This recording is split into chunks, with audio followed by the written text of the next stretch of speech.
Young के प्रयोग में प्रकाश की तरंगदैर्घ्य 6000 एंगस्ट्रॉम है। स्लिटों के बीच की दूरी 0.05 सेंटीमीटर तथा स्लिटों से पर्दे की दूरी 1 मीटर है। प्रथम अदीप्त तथा प्रथम दीप्त फ्रिंज के बीच की दूरी ज्ञात कीजिए। हम जानते हैं कि जैसे मान लीजिए कि यंग का एक्सपेरिमेंट में ये एक स्लिट है, एक दूसरी स्लिट है और यहाँ पर कोई पर्दा है। इसके ठीक मिडल से यहाँ पर ब्राइट फ्रिंज बनती है जिसको केंद्रीय दीप्त फ्रिंज, सेंट्रल ब्राइट फ्रिंज कहते हैं। उसके बाद डार्क बनेगा तो ये पहली डार्क हो जाएगा, फिर ब्राइट बनेगा तो ये पहली ब्राइट होगा। अर्थात सेंटर से क्रम से ऊपर और नीचे डार्क और ब्राइट बनता है। पहला डार्क बनता है फिर ब्राइट बनता है। तो ब्राइट फ्रिंज की जो डिस्टेंस होती है उसके लिए फार्मूला होता है यक्स बराबर small M capital D lambda divide by small D. ये capital D lambda by small D ये फ्रिंज चौड़ाई है। तो अगर पहली फ्रिंज की दूरी आपको निकालना हो ब्राइट फ्रिंज की तो यम बराबर 1 रखेंगे, दूसरी की निकालना हो तो यम बराबर 2 रखेंगे। अर्थात जितनी फ्रिंज ब्राइट फ्रिंज बनेगी उसकी डिस्टेंस उस number of fringe multiplied by fringe की चौड़ाई। लेकिन डार्क फ्रिंज क्या होती है? हमेशा फ्रिंज चौड़ाई डार्क और ब्राइट का योग होती है, एक डार्क और एक ब्राइट मिलकर। तो ब्राइट बाद में बनती है, पहली ब्राइट बाद में बनेगी, पहली डार्क पहले बन जाएगी उससे।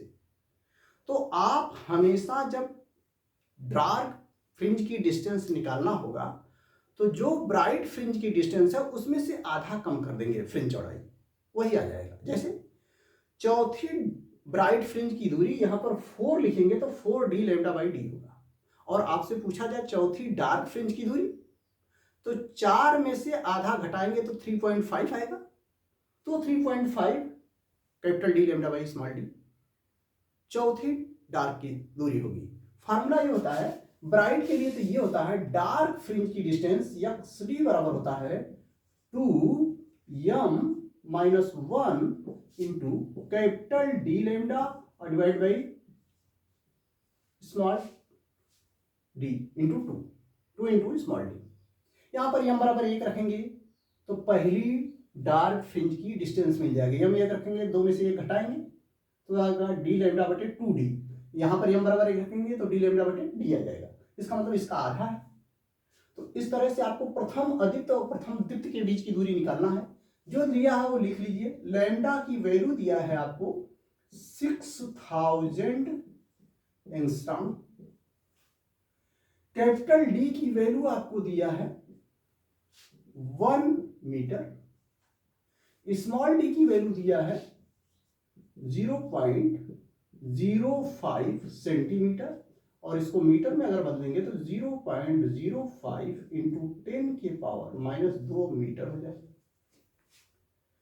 अब पहले दीप्त फ्रिंज के लिए ये एक्स ब्राइट, तो आप लिखोगे एक्स ब्राइट, यम की वैल्यू कितना रखेंगे 1, तो यह आ जाएगा यम का मान 1 हो जाएगा capital D lambda divide by small D.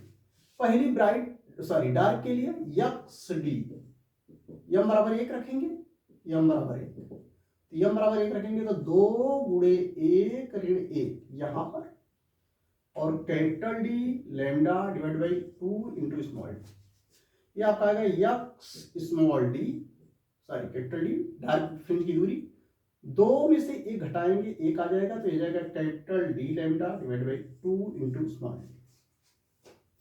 अब ये पहली ब्राइट फ्रिंज की डिस्टेंस हो गई, ये पहली डार्क की हो गई।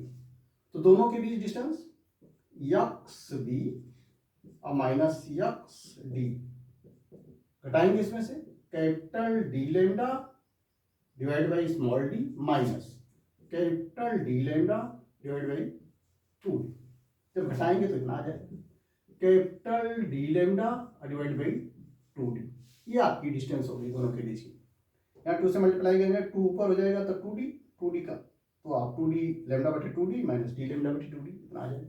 वैल्यू रख देंगे। कैपिटल डी की वैल्यू 1 मीटर, लैम्डा की वैल्यू 6000 एंगस्ट्रॉम, इसको मीटर में बदलेंगे तो 6.0 इंटू 10 के पावर माइनस 7 मीटर हो जाएगा। रख देंगे 6.0 into 10⁻⁻7 metre divide by 2 into small D की वैल्यू 0.05 इंटू 10⁻⁻2 मीटर। ध्यान दीजिए, इससे इसमें मल्टीप्लाई करेंगे 0.1 आ जाएगा और यहाँ 10⁻2 जाएगा, 10⁻7 हो जाएगा, अर्थात यह आ जाएगा 6.0।